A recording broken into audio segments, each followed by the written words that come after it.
So yesterday we have learned about we have learned much about the action at a distance forces. So today we will learn about contact forces. So predominantly we will learn about contact forces. So I will come one by one. Okay.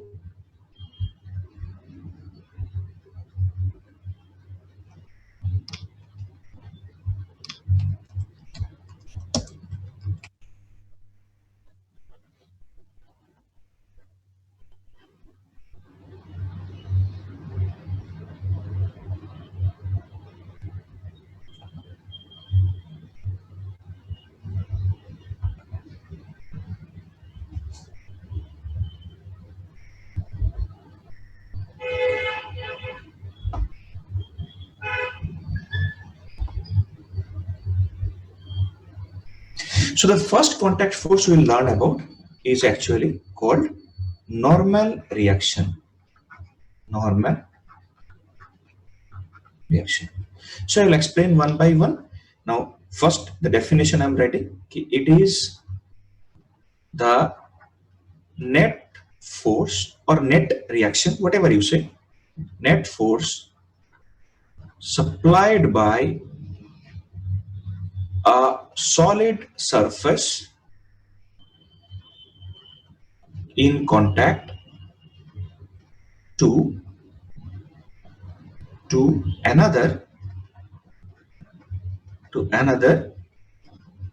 solid surface. Okay now? So here I'm writing again. It is the net force supplied by a solid surface in contact to another solid surface. So what is the net takeaway from this?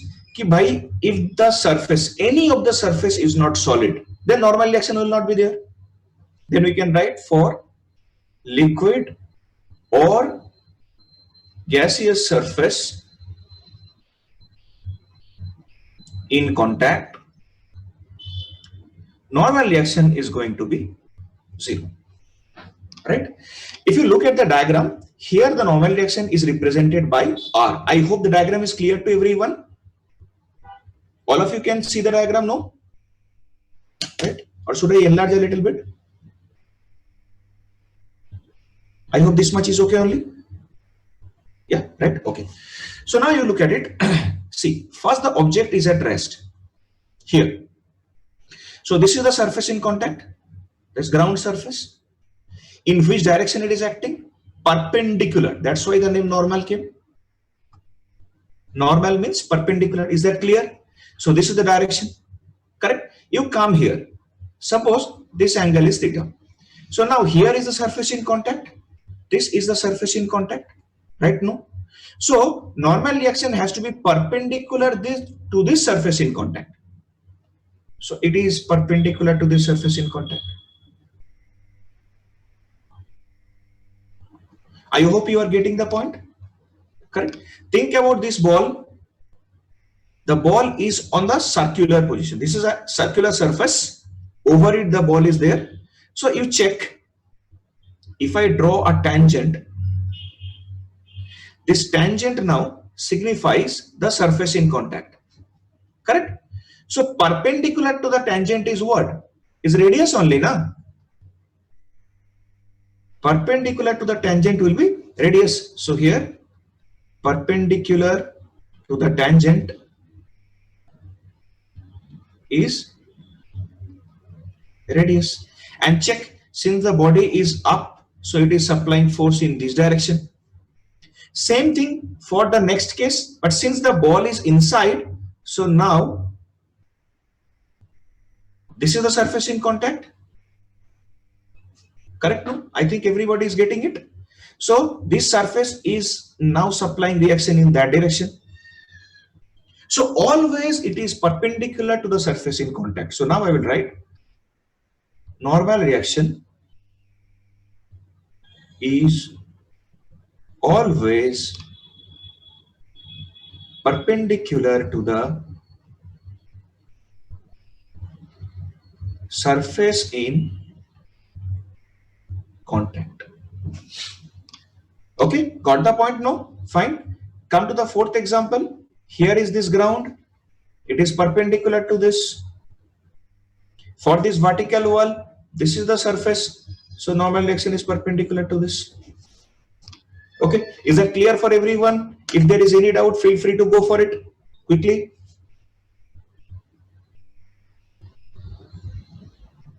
Check once.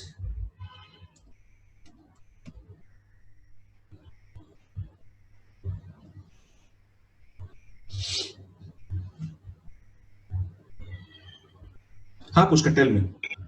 Sir वो second वाले में जो inclined है ना, उस पे क्या है वो, मतलब सरफेस दिखाई दे रहा है पर टेंजेंट मतलब ये सरफेस है। हाँ सरफेस है सर, वो भी और ये परपेंडिकुलर होगा ना सरफेस से। हाँ, तो इस तरफ फोर्स काम करेगा। अच्छा हाँ बराबर सर, बराबर होगा। हाँ sir. Clear for everyone? No, चलो, so let us go for the next category. My next category of contact force is friction force.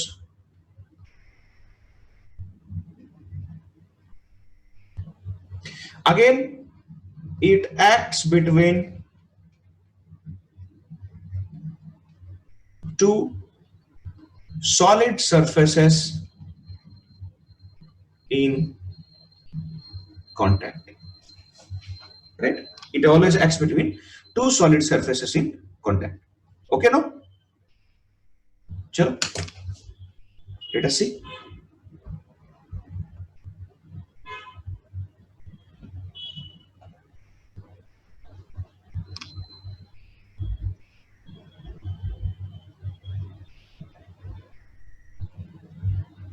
चलो भाई, बायजूस का फोटो चेप दिया।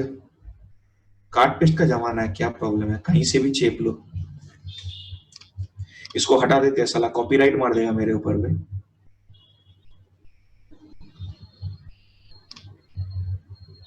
Sorry mister Vaiju Rajendran, I am just taking your pic, not your content. Sorry sir. Anyway, so अबे इसका तो एकदम spinal cord broke हो गया बे। Anyway, so one thing is pretty clear. When a person is pulling this block in the direction, then only friction appears. That is pretty interesting, correct? So the nature of friction force is such that unless and until you are forcing an object to move, friction will never come, correct? So you have to always get the force done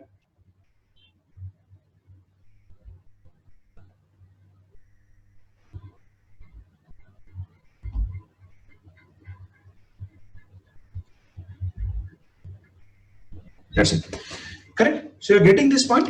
So when it is being pushed by a force or pulled by a force, then only friction will appear. So point that I have to remember here, if a body,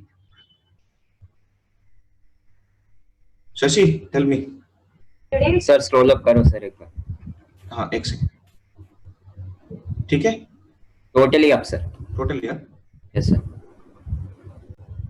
Ma'am. Now some down. Yes, Rishikesh. Yes Okay. sir, thank you sir. Ma'am, is this So if the body is at rest, Yeah, break, but they are giving answers. then Yeah. Akansha, no, you tell me the answer. if a body is at rest, then everywhere teachers are present. That's a pleasant scenario. Yeah. So if a body is at rest, then if a body is at rest,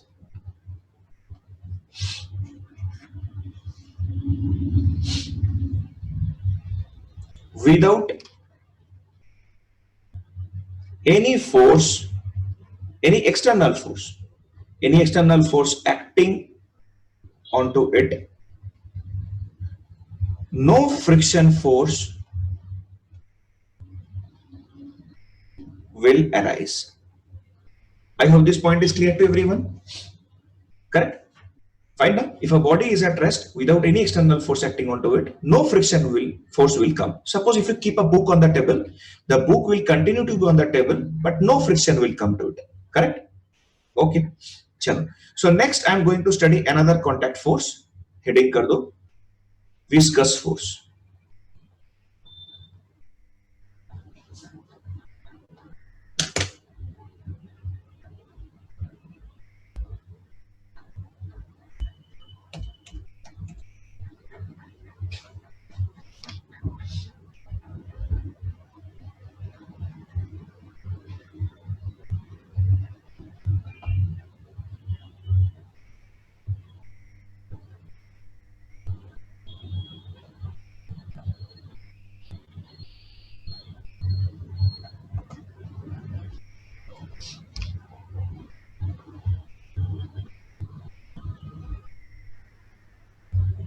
Suppose we are taking a container, correct? No. Suppose this is a container, and through this container, liquid is passing through it. I'm assuming the liquid is passing through it.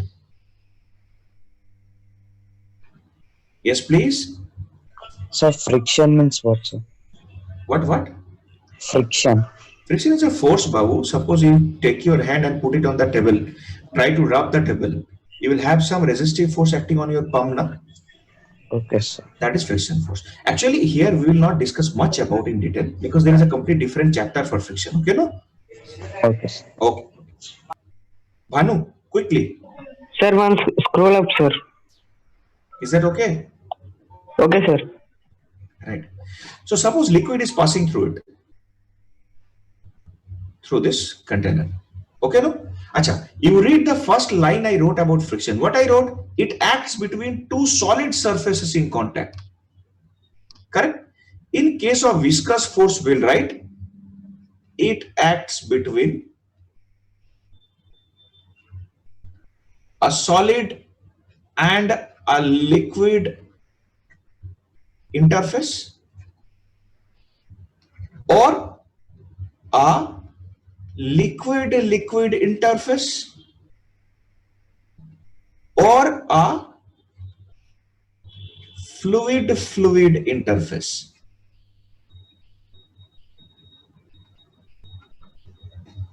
Right? No? Fine. That's pretty interesting. The last word is pretty interesting. I'm saying fluid-fluid interface. Fluid, gas is also fluid only, no? Correct? So even suppose you don't have any helmet, you are riding your bike and there is cool breeze going on.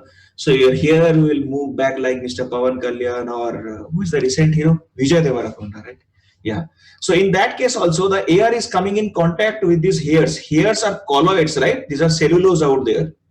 Correct? So that force also acting between air particles and these cellulose is also viscous force. So it is always between solid liquid, liquid liquid, or fluid fluid interface. Correct? Fine only? Okay. Few hands are raised. Varshit, quickly. Harshit, Sir, what is difference between liquids and fluids, sir?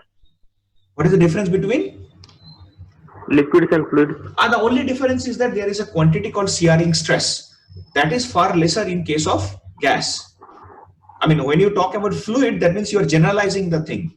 For liquid, there will be some kind of resistance offered by the liquid. Okay.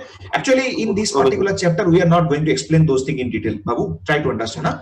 We have chapters coming later. There we'll explain in detail. Here we are just explaining the nature of forces. Okay. Okay. Okay, right. Shruti Kanna, Chepandi. Sir, is viscous force also opposing force, sir, like frictional force? Yes, obviously. See, but not always. Friction force doesn't act as resistive force always. It can act as an encouraging force also, but not too much detail about that. As of now, resistive force. Energy will be lost. Okay, no? Sir, viscous force acts between liquid and fluid interference, sir. Viscous force acts between? Liquid and fluid interference? Yeah, it can act. Yes, it can act. Obviously, it can act. Suppose you have a container of liquid and there is a highly dense gas is passed over it. So obviously, it will act. Viscous force will act. Okay, sir. Okay. Yes, funny Arshit? Sir, what will be the force between a solid and a gas? What will be the force between? A solid and a gas. Viscous force can act now. Gas is also fluid now. Okay, sir. Okay, but not necessarily. We cannot say confirmatively, but it can act. Okay, no? Okay, sir. Okay, right. Fine. Yes, Mr. Divit Reddy. Sir, viscous force also acts opposite to the applied force, sir. We do not say like that. See, it always acts. Suppose there are two layers of liquid. Actually, I do not want to discuss, but still. Suppose there are two layers of liquid like this. Okay. Okay. And this is the wall of the container. This is the container wall. This is at a distance x, and this is at a distance x plus dx. I am taking, suppose this is the axis of the container. Axis means middle. Okay, no? So it is being seen. All these are experimental. Mind it, these are not fundamental laws. This is seen. This is moving with velocity v, and this moves with velocity v plus dv. So in which case velocity is greater? the layer which is far away from the wall of the container is having the greater velocity.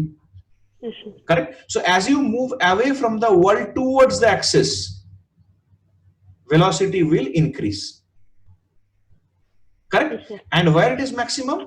At the axis it is maximum. Again, if you move away from the axis to the wall, it will decrease. Correct? So here, adjacent to the wall, it is 0.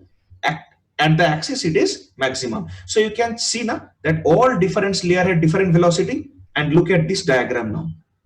They have given the velocity vector by means of these arrows.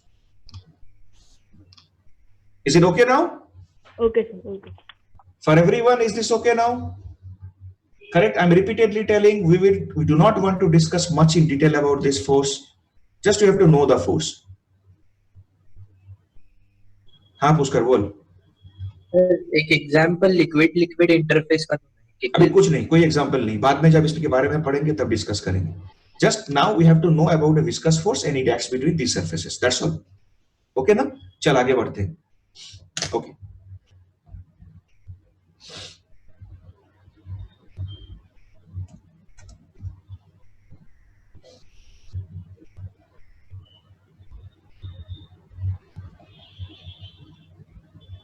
Sure. So next contact force we are going to study is spring force. Okay, no? चले भाई, no problem.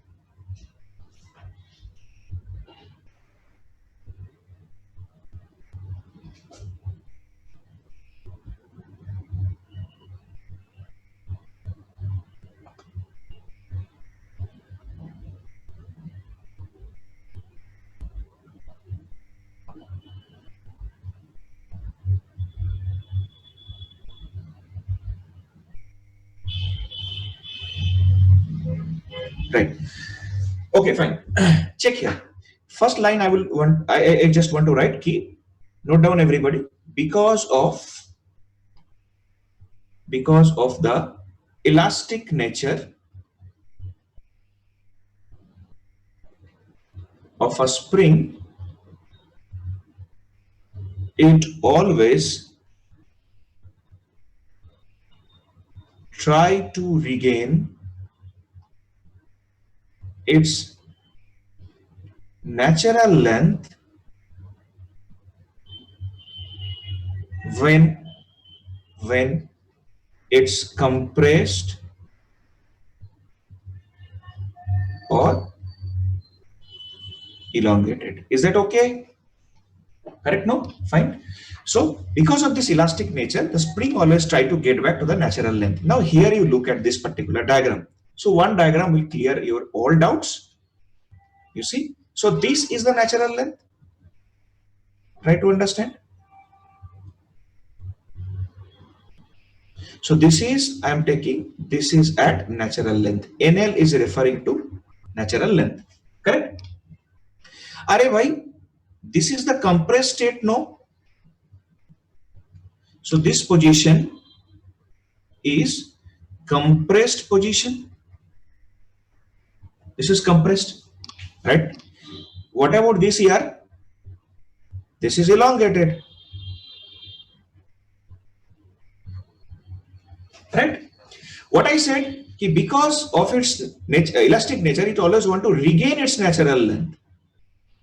Regain its natural length. So if it is compressed, if it has to regain, in which direction force should act? Rightward.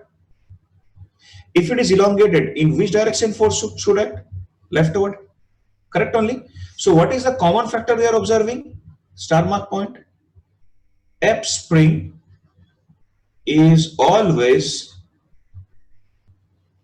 opposite to compression or elongation.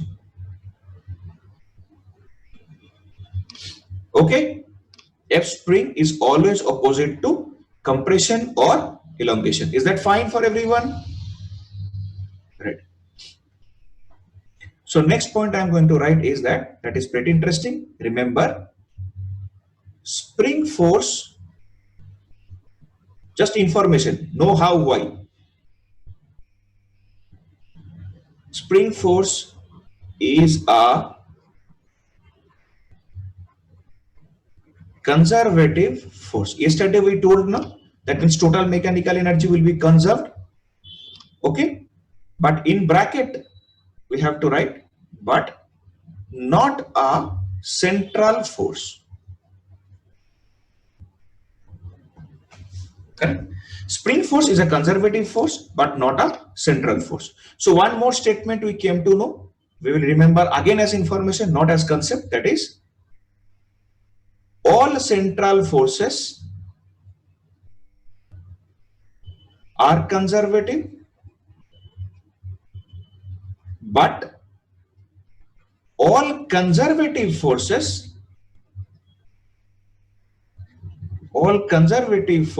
are not central. Example is this force, that is spring force.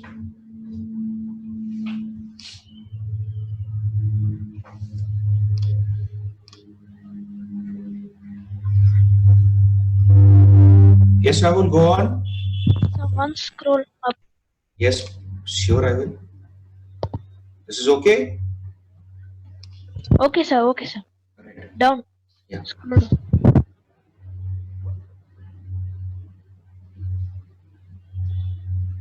Srithan, Hello, sir. tell me. So what is in by central and the conservative forces? Yesterday we told, na? If you remember yesterday's lecture, no? Yes, sir. I'll just have a quick recap. See, it's right there. Can you see now? Yes, sir. These two conditions are simultaneously met, they are called central forces. What is the next line written? All central forces are conservative. What is conservative force? Under conservative force, total mechanical energy is to remain conserved. Okay, sir. Okay, right? Chalo. Next point I am writing, for a light spring, light means massless. For a light spring, F spring vector is equal to K into minus X vector. Just you remember this equation, nothing else.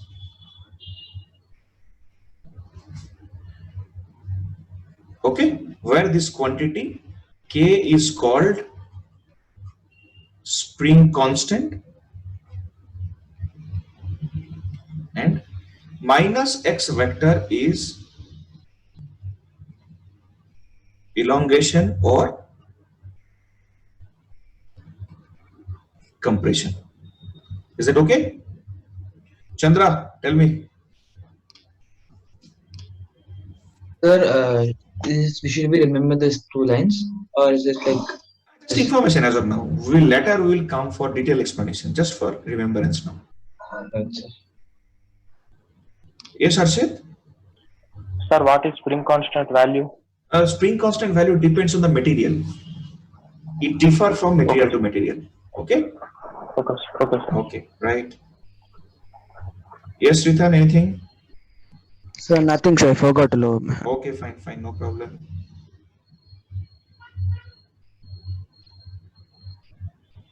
Chalo, let's proceed. So that's all. We have nothing to study here.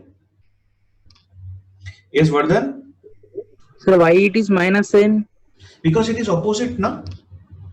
Spring force and displacement are opposite to each other. I just wrote here. You remember this? Here, no? Okay. Right. Correct. Okay. Here, F spring is opposite to compression or elongation.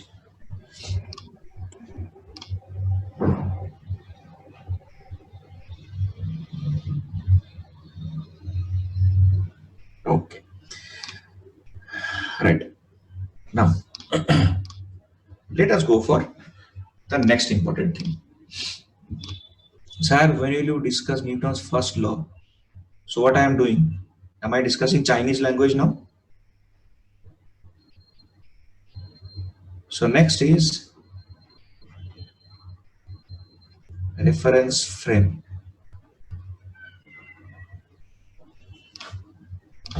This is one of the most important topic, and you have to have a perfect clarity regarding this. Note down, it is an arrangement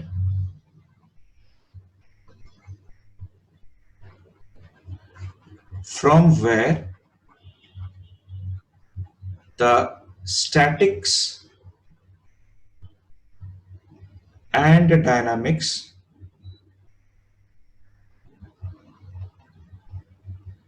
of a body or system is analyzed.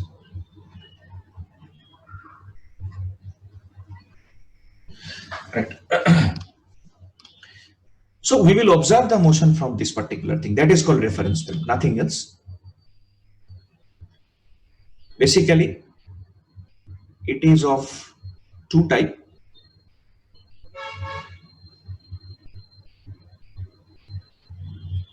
One, we have inertial frame of reference, and the other is non-inertial frame of reference.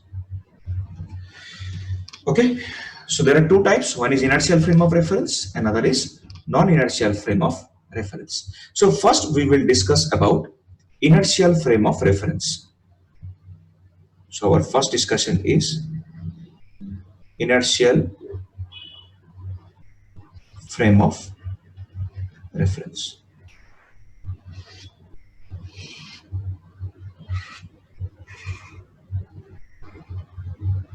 Right.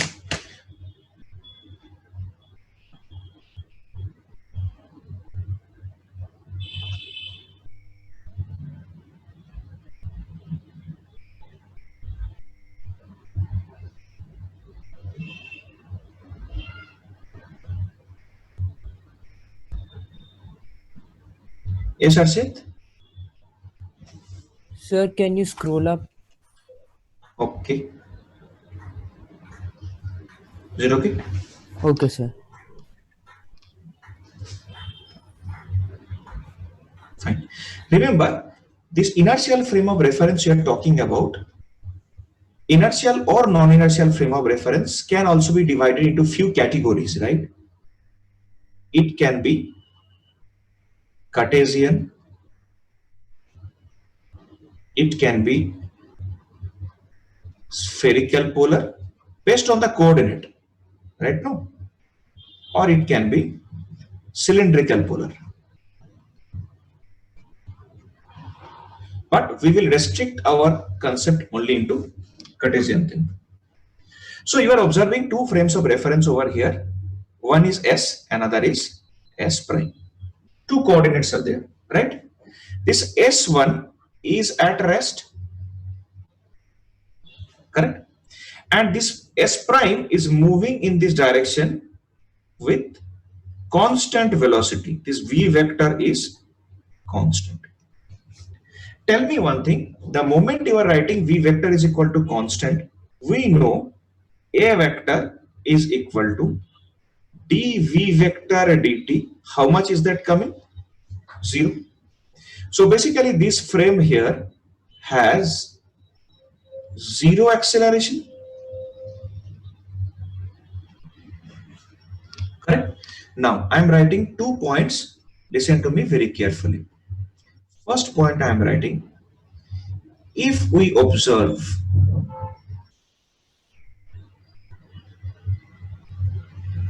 the motion of a particle attached to S prime from S. So observation is done from where? From S. So let us say this is observer O. Correct? First case I am doing. This is the first case. So we are observing a particle. Suppose here is a particle attached here. Correct. Since the frame is moving with velocity v, so the particle is also bound to move with velocity v. Correct. So what the observation? We will see the particle moves with constant velocity v vector forward. If I take this as the forward direction. Got my point? Right? Now, let us come to second point. See, interesting thing. If we observe the motion of a particle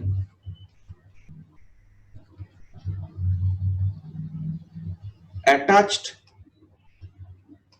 to S from S prime. Now, your observer is here. Your observer is here. Let us say this is O prime. Second case I am doing.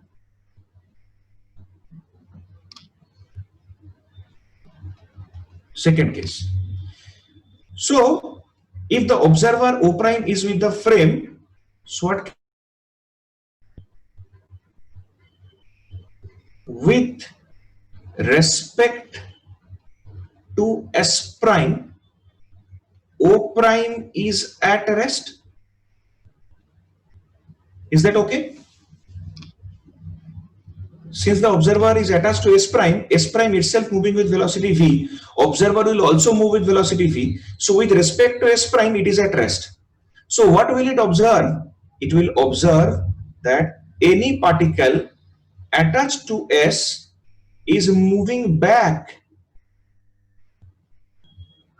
with velocity v vector. Correct? Then what will you observe? We will observe the particle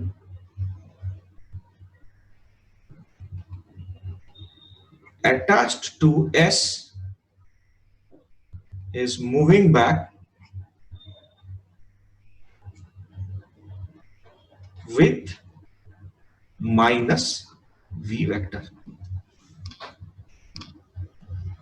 Okay, with constant velocity, and the velocity is minus v vector. Is this point clear to everyone? If there is any doubt, please go for it. If there is any doubt in this particular thing, go for it.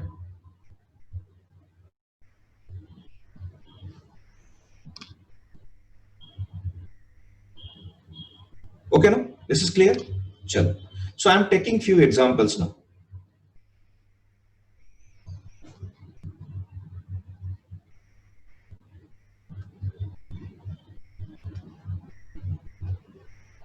Now I am taking few examples.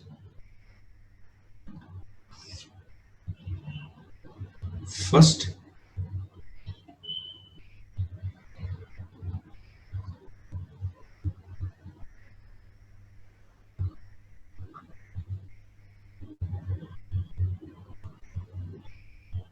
yes, Raza, tell me. Sir, I did not understand that graph, sir. Once again, you repeat. This is not graph. This is just a No, coordinate. above this graph.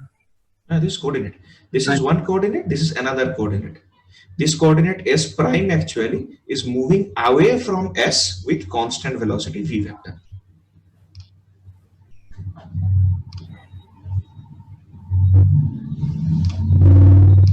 Okay. Okay, sir. Any doubt? Tell me.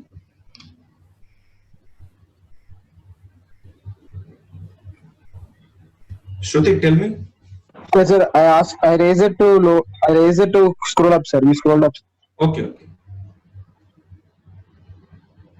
Yes, Pushkar, tell me. Sir, PDF, sir. Today also. हाँ okay fine fine अभी तो खत्म होने दे class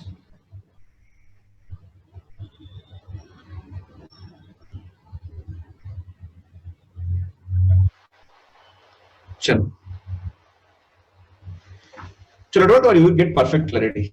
Every single case you will see.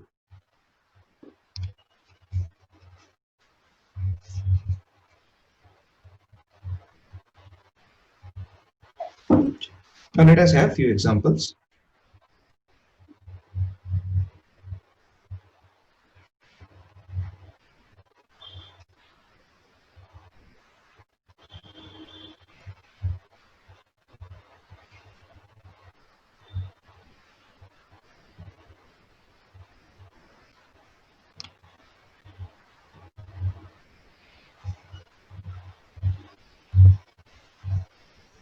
Okay. So in all cases, I'm terming this frame as S, S, and S. Right. Okay. And I'm taking another frame, just adjacent to it.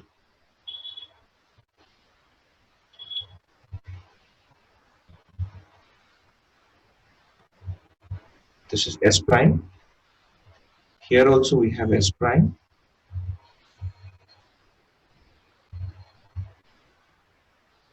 And here too, I'm getting S prime.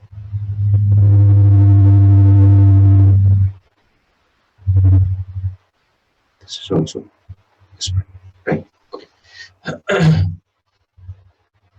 And we are assuming initial case, its velocity is 0. This is also at rest. Second case, S is at rest, but this is moving with some velocity U. In third case, S is moving with V, and S prime is also moving with same velocity V. So now this is my case 1, this is case 2, and this is case 3. Okay, all right, fine. Now let's see here. You will notice one thing, that in any of the cases, you take whether case 1, case 2, or case 3, in any of the cases, is there any acceleration? No.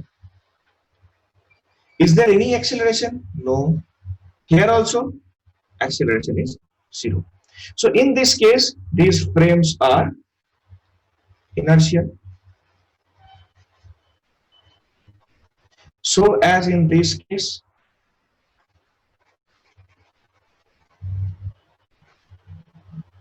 and in this case too. So they are also inertial. Right? So you got the condition. In what case the frame should be inertial? There should not be any acceleration present. That is the only criteria to call or to term a frame as inertial reference frame. Is that clear? Can we move ahead now? Up.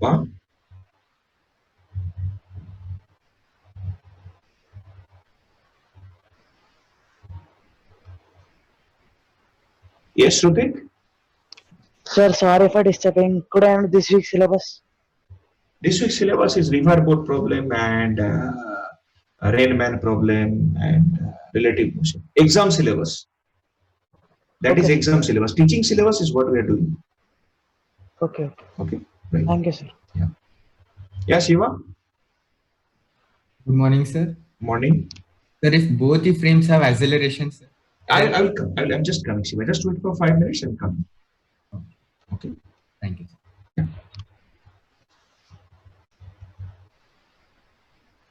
Vignesh. Sir, in this week, this is the Newton laws of motion. No. River boat problem and Rainman problem. Okay, sir. Okay. Raja. Sir, that means unless an external force is added. Yes. Now you got it. Frame will remain inertial. Is correct now? Is it clear? Okay, sir. Correct. Thank you.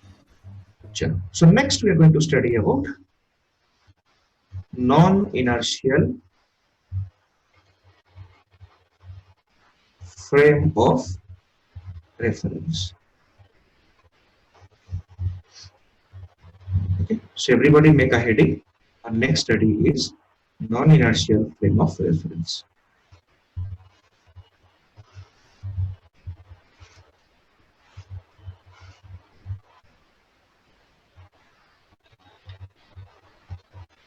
Okay, now I am writing the points you should note very carefully.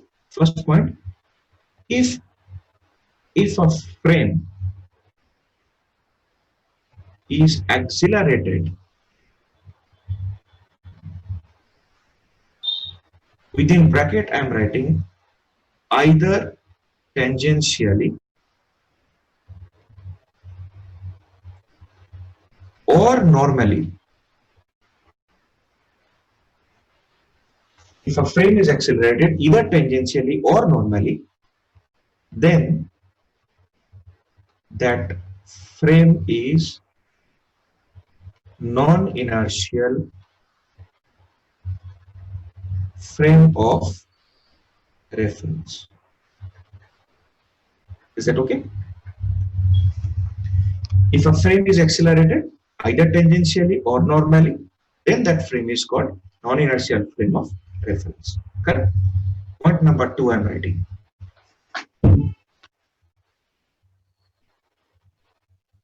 Newton's laws of motion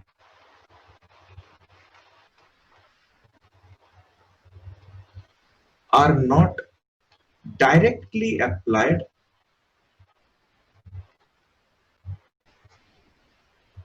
in non-inertial frame of reference. So what I am writing? We cannot directly apply the Newton's laws of motion in case of non-inertial frames of reference. So in which frame they are directly applied? Inertial frame of reference. Correct? So now here, this is the keyword. What is the keyword? Not directly applied. So not directly applied means there must be some way. There must be some way out in which it can be applied. So what is the way out? What is the modification needed?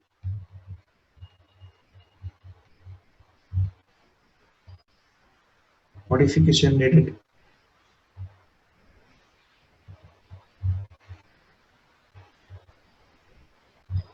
The modification we need is actually inclusion of an extra force called pseudo force. Is that okay?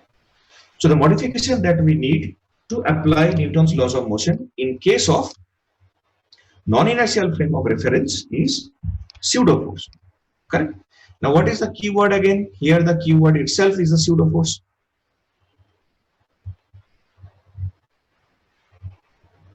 Correct?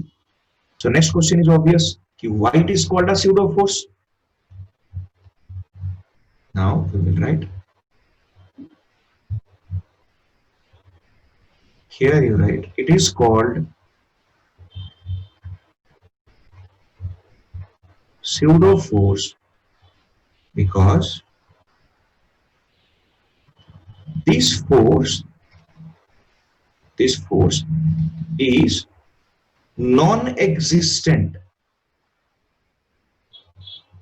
in inertial frame of reference but appears in non-inertial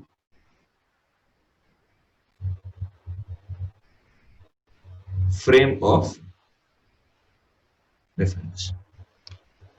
Okay, that means in one frame it doesn't exist and in another frame it appears like a ghost. That's why it is called pseudo force. Okay.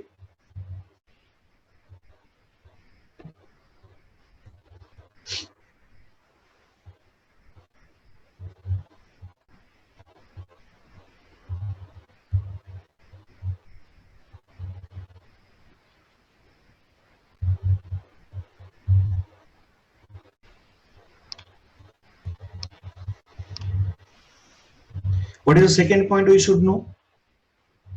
The force is directed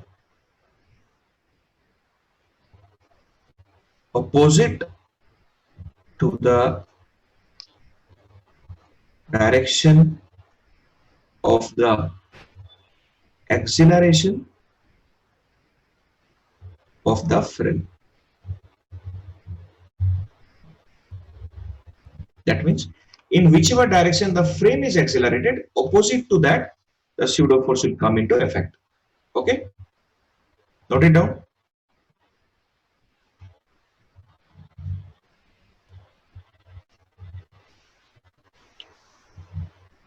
So on a net, we can write F pseudo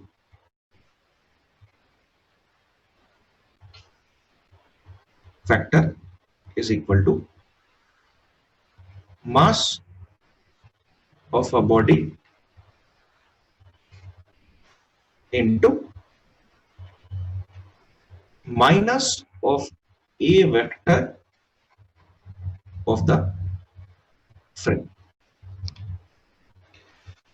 Okay, please note it down.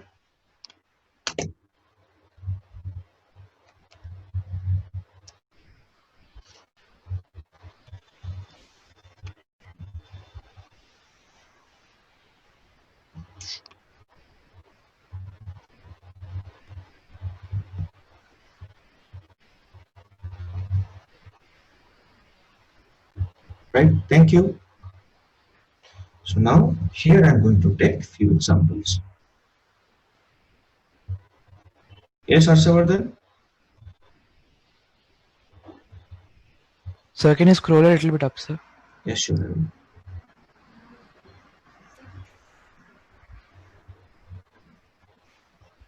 That's okay? Sir, a little bit more up. More up.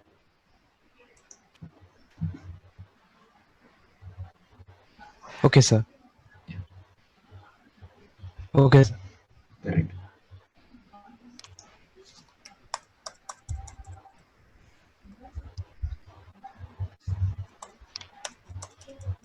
Yes, Altaf? Sir, why minus A, sir? Why can't it be plus? I told them, okay, this is opposite to the direction of the acceleration of the flame. Correct? Okay, sir. Shrutik, Sir, pseudo force is opposite to the actual force. pseudo force is opposite to the actual force. Yes. Minus MA is MA. Yes, sir. Is it? Sir? It's like that only, but we'll remember. I said now it is opposite to the acceleration of the frame, because if you remember that it is opposite to the actual force, you will get stuck in problem solving. Okay. Sir, in inertial frame there is no force applied, sir. Force applied will be there, but the force, actual force is equal to, we can write mass into acceleration of the body. But in non-inertial frame, in inertial frame, but in non-inertial frame, we cannot write like this. Yeah, tell me. Sir, if force is applied, then why? How acceleration is zero, sir? No, you are not understanding that. From where you are making the observation, that acceleration is zero. Suppose you are standing on the road and you saw a car is accelerating. So you are the observer, you are the frame, car is the body. Okay, sir. Got it, sir. Yeah, right. Raja? Sir, this equation is also looking like as a Newton's second law. F is equal to ma. Yes. I told na we cannot directly apply that. It has to come with modification. Correct? So that's the modification. Anyway, chalo, let's move ahead.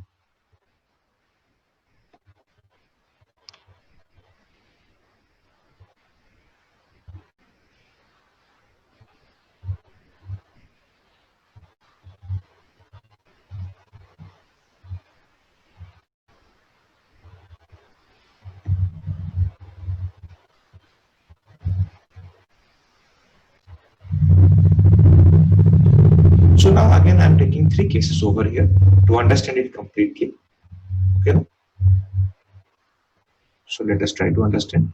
So I have taken 3 frames S, S and S here. Now I'm going to add another frame to it. So here is, this is S prime. This is also S prime. And this is also S prime. Okay, right? Now what I'm taking here, this is at rest, p is equal to 0, but this is accelerating forward with acceleration a. In this case, this frame is accelerating with a, this is also accelerating with a.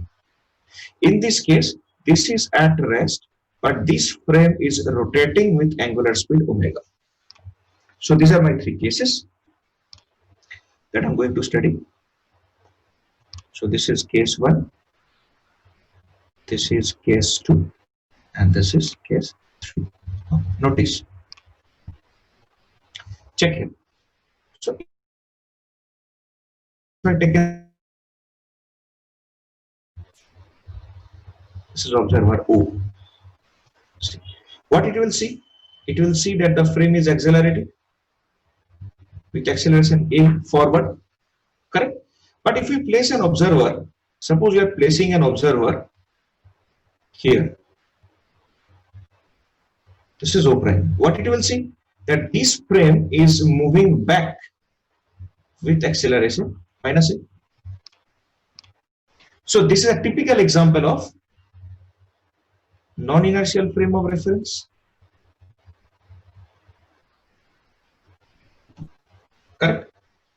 The game changes here. Confusion starts. Sir, A relative is equal to 0 here. When I define non-inertial frame of reference, ever I said when a frame is accelerated. Did I say the relative acceleration? No, no. I am talking about absolute acceleration. So even if the relative acceleration is 0, that frame will be termed as non-inertial.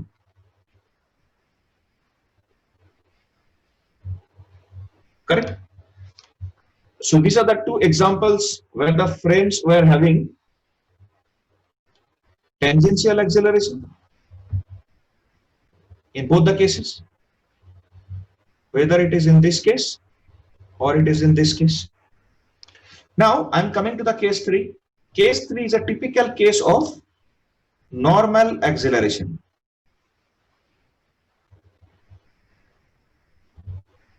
It's a case of normal acceleration. How? When a body is actually revolving, if the frame is rotating, then we know towards the axis acceleration acts like this. What is this acceleration? This is normal acceleration, and magnitude used to be v square by r, or we can write omega square r. So since there is an existence of acceleration, so this is the example of non-inertial reference frame. So point is, any kind of acceleration comes, immediately the frame will be non-inertial. Is that idea okay for everyone? I hope you got the clarity.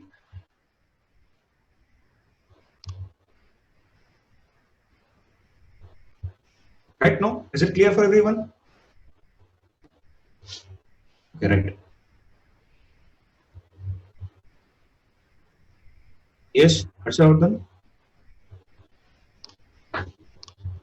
Harshavardhan, tell me. Sir, I forgot to lower my hand, sir. Okay, fine. Yes, Sriram? Sir, once again explain case 3. Case 3, when I defined, actually, if you follow the definition, what I told, here I told, either tangential or normal. So Yes, any acceleration will make the frame non-inertial. Now in these cases, the bodies were accelerating along a straight line. Yes, Here the body is rotating, so because of which it will have acceleration towards the center. That is called normal acceleration. So that will make the frame non-inertial too. Thank you, sir. Yeah. Manish? Sir, once again explain case 1 also. Case 1 is simple, no? Case 1, the frame is accelerating actually. This is at rest. So if you are observing from here, you will see this is accelerating in the forward direction. Actually, this frame is at rest with respect to ground. Now, if an observer is sitting here, what he will observe? That this is moving back with acceleration. Are Baba, simple. Suppose you are on the bus, right? And there is a person standing on the ground. Now, when the bus started accelerating forward, what will you see?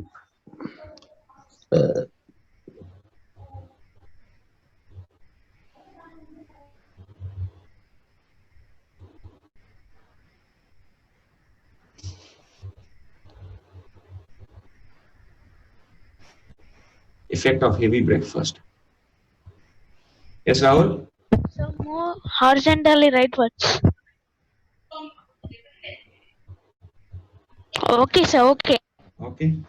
Restrict yourself into idli only, idli and sambar. Do not have chicken dosa right in the morning.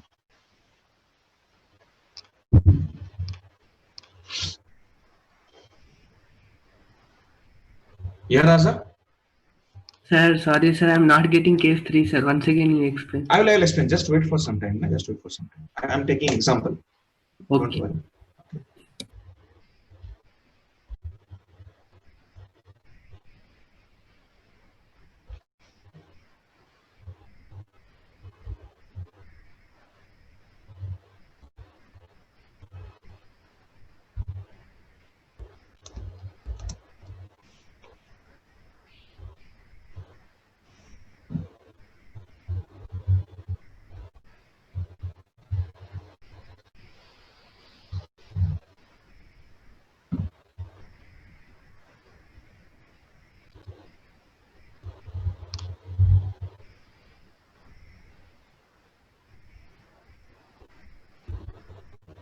So is that okay for everyone? What happened here? It got stuck.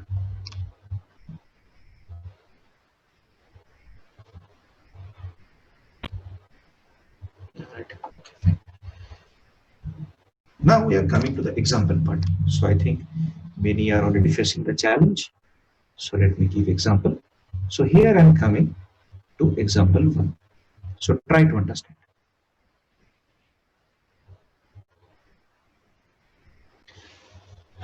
Suppose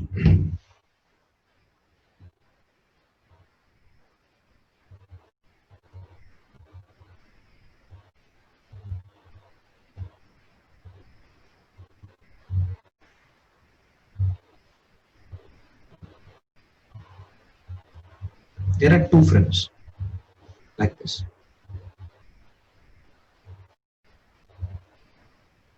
This is S and this is S prime.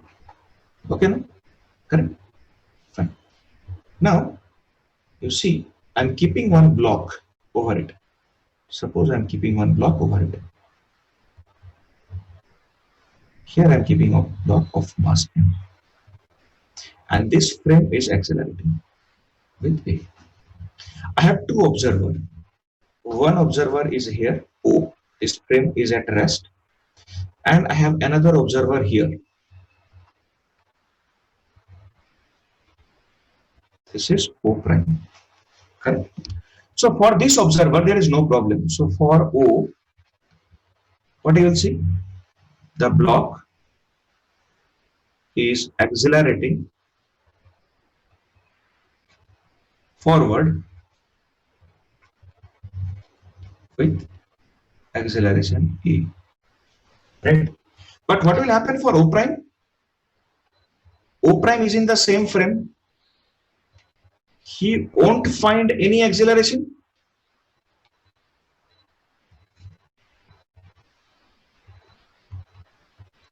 So how the acceleration can be 0? It is only possible if it already has acceleration along with the frame in this direction. And now in the opposite direction, it is having the other acceleration of minus E.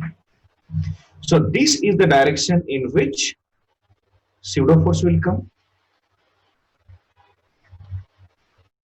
Correct? So this is pseudo. So what I will write?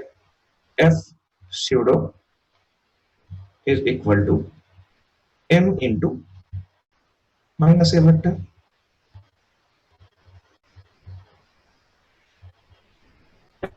Right? Yes, Akash, quick. So the observer O prime is moving with the block M, sir. Yeah, it is moving with the frame actually. Okay, sir. Okay, right.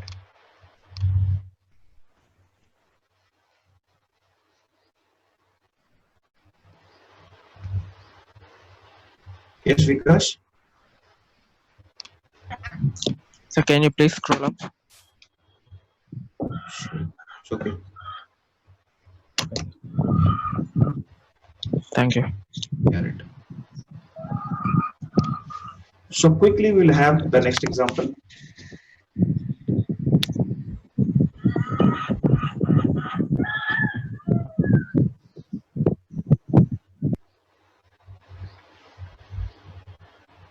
So here in this case you can understand better.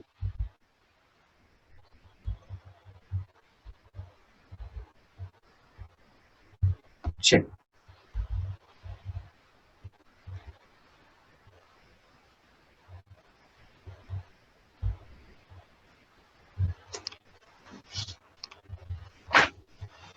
Check here. Okay, this frame, the frame that is attached with the merry-go-round. I hope you can understand.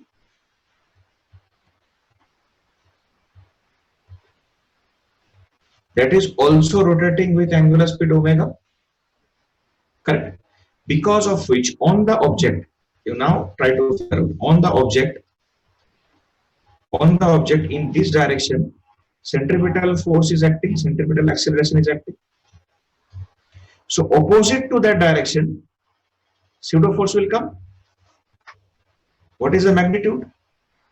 Minus m into ACP. Correct. So this merry-go-round here is an example of non-inertial frame of reference. Correct only. But if the same observation is made from the ground, suppose there is an observer on the ground. Earlier the observer was here. Now the observer is on the ground, so it is at rest. So will he see the force? No. What force he will observe? Only one force acting. He will observe only one force acting. Which is that force? This is that force. Right? So is it okay now? Raza, I hope this is clear now for you. Yes, Sai?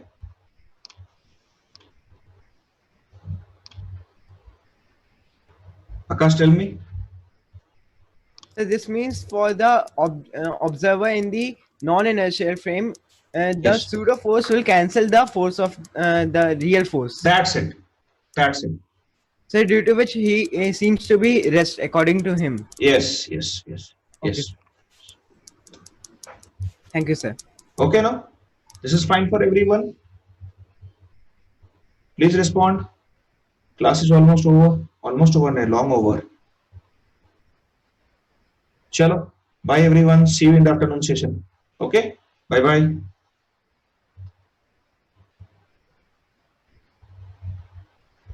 Yes, Ritan. Hello, sir. Yeah, tell me. Sir, can you please send me the PDF of this? I have only. I'll send. I'll send. Thank you, sir. Sai Charan, Sir, one scroll down. scroll up. Yes, sir. Is it okay? Yes, sir. Thanks. Yeah. Okay, chalo. Fine. Bye.